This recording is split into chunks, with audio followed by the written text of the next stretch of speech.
Redditors related to a psychopath. What is your creepiest, holy crap, I might get murdered story? When I was about 11 or 12, and my brother around 6 or 7, I was woken up one night by my mom jumping on/over me, like a flying tackle. I had a pedestal bed that had enough room between it and the wall for walkways on both sides, and she came out of there with my brother and an axe. My brother and I had separate bedrooms, mine at the very end of the house and is just 5 to 10 feet from my door. Her bedroom was at the far end of the house. She had woken up suddenly and had the urge to check on us. When she got to his room first in the hallway, she saw his bed was empty.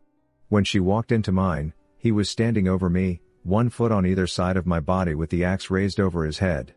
He was standing still and staring at me like he was trying to decide if he was gonna do it. She sprinted in and tackled him off me before he could do it.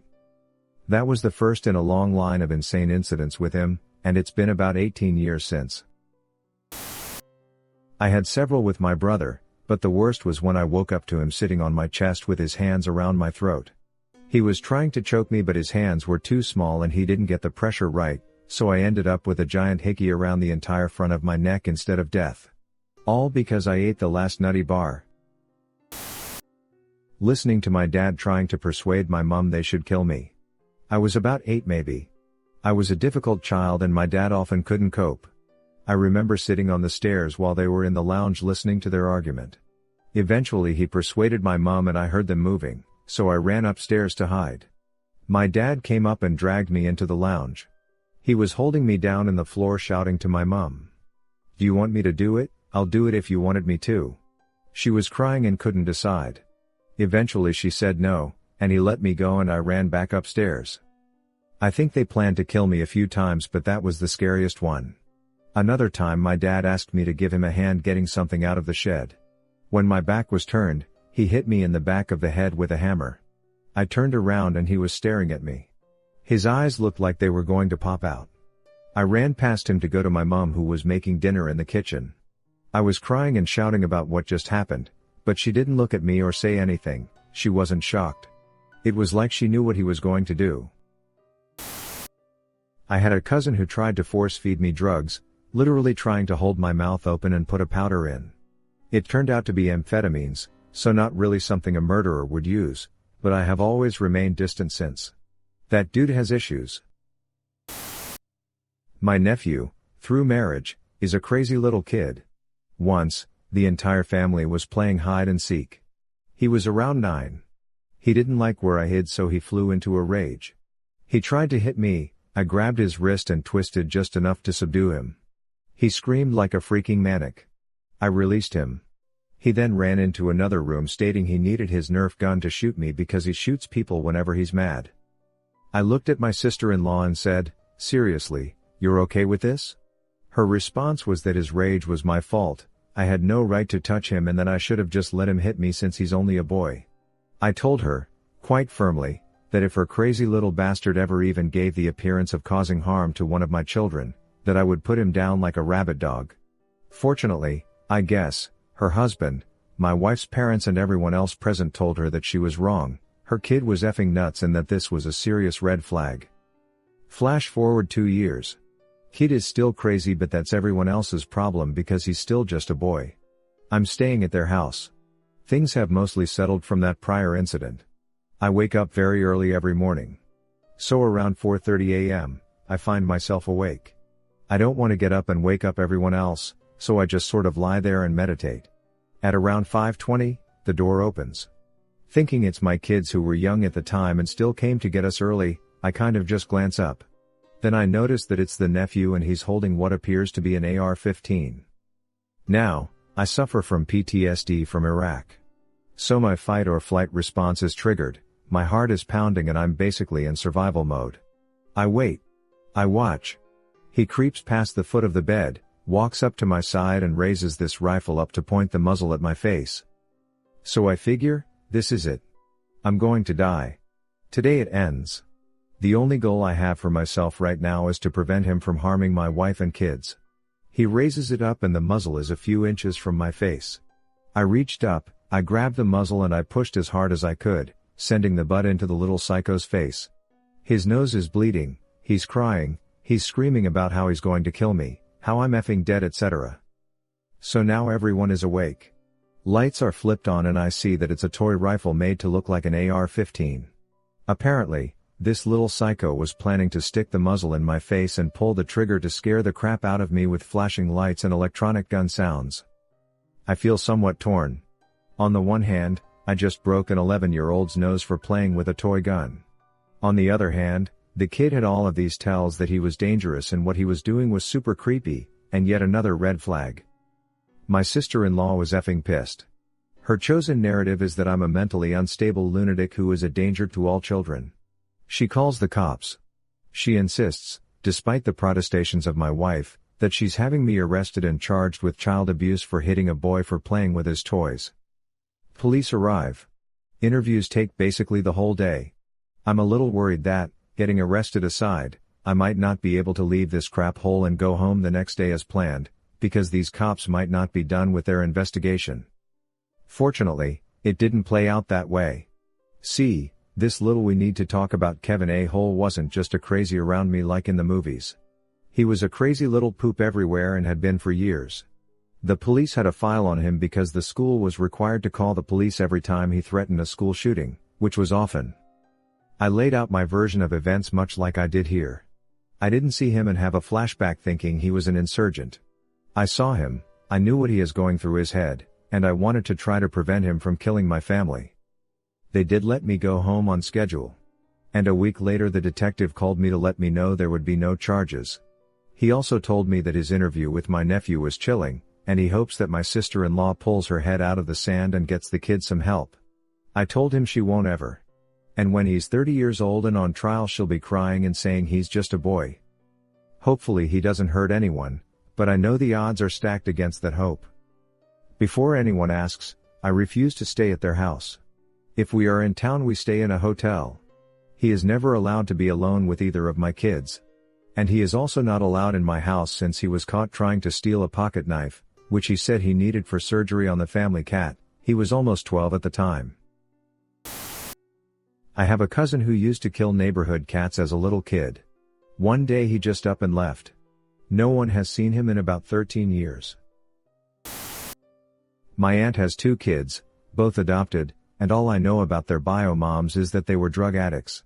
One of them, we'll call her Jane, is my age and we were always really close, but her older brother John, never really hung around us to the point that I barely knew him even though I spent a ton of time at their house. Anyway, when we were maybe 12, Jane, my sister, and I built a massive blanket fort in the basement and were hanging out in it. John was maybe 15 at the time and I don't know why he originally came in, but for some reason he decided to mess with us by taking a large kitchen knife and randomly stabbing into the fort. We were trying to crawl away but he could hear us and followed to whatever section we were in. I'm not sure if blindly stabbing at your relatives can ever really be playful, but this was not it. Jane was screaming at him to stop and my sister and I were crying. It was terrifying. Finally, my aunt heard us screaming and came down and yelled at him. John claimed it was just a joke, and said we were having fun. He's now in the middle of a 25-year prison sentence for murder. I have a male cousin who I strongly suspect is some kind of sociopath. When I was a child, I'm female by the way, I lived next door. He was in high school and I was in grade school. His family had a pool and we would often go over and hang out, which I dreaded because this cousin would, when no one was looking, sneak up on me and either throw me into the water, or get in with me if I were already in and hold me under until I was so out of breath. I would actually breath in water and go limp and he would pull me up with me coughing and choking, or I would claw desperately gasping for breath. He was laughing all the way. It was horrendous and it was creepy how jovial his expression was. He did this all the time and his parents or one of mine, usually my grandmother, would either mildly admonish him if caught or he would do it when no one was around. For some reason I was afraid to tell the extent of his abuses. There were smaller things, little acts of harassment like scaring me, taking my stuff, pulling my hair, taunting me, but the near drownings were the worst. This all went down between the ages of me being 5 to 9 and he was 14 to 18. He also picked me up and literally held me, feet first, over the railing of the Royal Gorge Bridge on a family vacation. I think I went into shock and I just recall becoming very still. For that he did get in trouble at least. He apologized because he was forced, but his eyes were always kind of dead but with a sparkle if he were doing something egregious. Like a happy kind of twinkle. Oh yay, once he had his brother hold me down while he poured tequila down my throat. He did get caught for that because I had to go to the ER.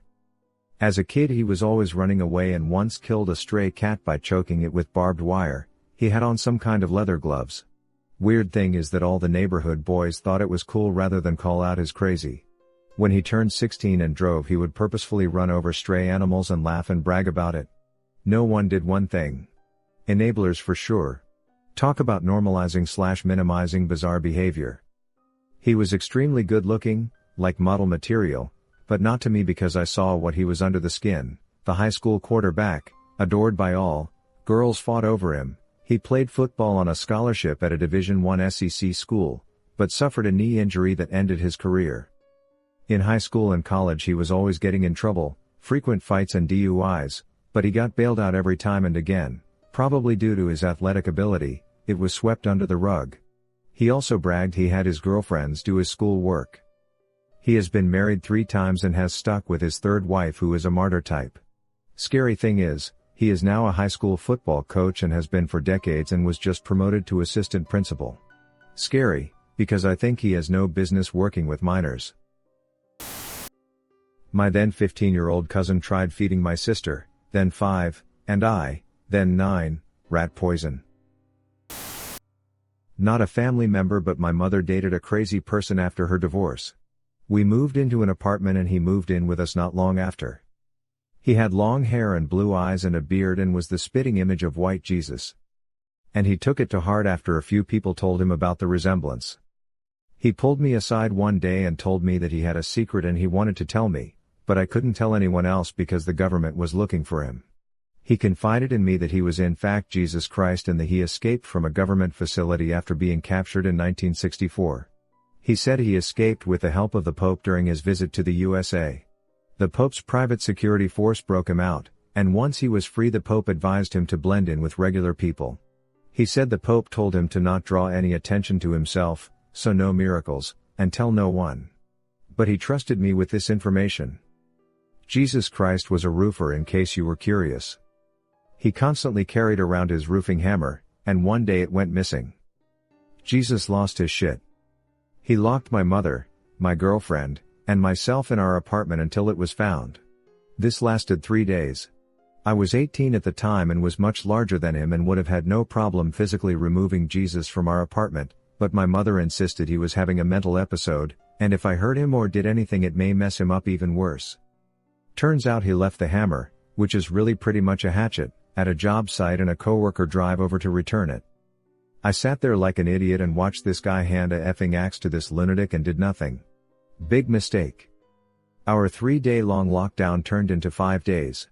The final 2 days was this illiterate nutcase attempting to read aloud from the Bible, getting maybe 1 in 5 words right. Remember in school when the teacher would have people read aloud and go around the room, and there was always a dude you knew couldn't read for crap, and his part would last 10 times longer than everyone else's part. Imagine that for 48 hours. Jesus would only let us eat bread and water. And the bread ran out quickly. There was a lake outside our apartment, and on the 5th day, Jesus was looking through the blinds at the lake and called me over to him. He confided in me again. He said, "You know I could walk right across that lake and right up into heaven." I replied, "If you do that I'll follow you anywhere, go for it man. I would love to see you do that." My plan was to get his effing butt out of the apartment and lock the door so my mom and girlfriend would be safe, and pray to this guy's dad that I can run faster than him and make it to a payphone to call 911. He looked at me with his crazy eyes and said, "You trying to get me caught, mother effer?" I said no miracles. He raised up his roofing hammer and told me the only way I was following him anywhere was in the afterlife. It was at that point I thought I'm going to die, and then he is going to kill my mother and girlfriend. I came to the sudden realization that I no longer cared if Jesus's mental breakdown would be affected by me beating the crap out of him or not. That was no longer my problem. Mid-rant about some religious crap about 2 inches from my face, I swung as hard as I could and punched him right in the sternum. He still had the hatchet cocked over his shoulder, like someone throwing a football, so the blow caused him to lose his balance and fall over a dining room chair. He crumpled in a heap and my mother ever the cool head screamed at me for hitting him. I had knocked the wind out of him and he was gasping for air. My mother assumed he was dying. I would learn later in adulthood my mother was not the brightest light bulb. My girlfriend booked out the door with me close behind after grabbing my mother's arm and dragging her out of the door. I called the police and they came and got him. Last I heard he was in a hospital after he locked himself in a bedroom still saying he was Jesus. He was committed after he used a metal throwing dart to pick veins out of his arm. Never did get to see him walk across that lake though. I have a cousin who I always knew was kind of crazy. We live in a major city and he never leaves his family's apartment. He just stays in the apartment drawing and playing games. But even though he's weird, I didn't really mind because he's usually very sweet and wouldn't hurt a fly, or so I thought. When I was in college, I took him and my friend to see a concert. We got pretty drunk and when we came back we were hanging out in his living room. His parents were out of town. He started drawing in his little book and I asked to see it. Turns out he was drawing me sitting there. It was an extremely detailed and accurate drawing of me. I flipped through the book and found all sorts of cool creatures and landscapes, until I landed on a drawing of his brother, dead and mutilated. An extremely detailed drawing. Turn the page, my dad, dead and mutilated. Turn the page, me, dead and mutilated. Quietly, my cousin says, "Ah, did you find the drawings of the family?" I was in shock and disbelief. What the hell is this? Why the F would you draw our family like this? He says something like, "I think about it all the time. I think about killing you and the rest of them all the time." My friend and I look at each other, frightened and silently planning on how we're going to get out of there. Our shoes were off and our stuff was downstairs. He could see we were upset. He looked disappointed, like we were trying to upset him. "Are you scared?" And as he said that he moved to the kitchen. You had to go past the kitchen to get out of the apartment. I was really worried that he was going to get a knife and try to stab us or something. I said, "Haha no, they're really good," was just surprised at first. "They're really impressive though." I had to basically placate him into thinking I was okay with the drawing so that he would let us leave. He never did anything like this again, but he gets really weird and creepy whenever he drinks or smokes weed. I told my parents about what happened and they just kind of shrugged and said, "Wow, that's weird." My dad has NPD, and is generally an emotionless a-hole. When I was in middle school I stepped on a stick in our yard and a piece broke off in my foot. My dad is a software engineer and used to go on site to build databases and help switch patient data to digital through the 80s, 90s, 2000s. It gave him a real complex about not being a doctor and he stole tools and little pieces of equipment and would wear scrubs all of the time. It also meant he refused to take me to the ER for a super simple thing. He heated up a pair of medical scissors and cut the heel of my foot open while pretending to play doctor. At several times my mom opened the door to tell me to stop screaming so she could hear her phone conversation. Dad was a violent, alcoholic sociopath.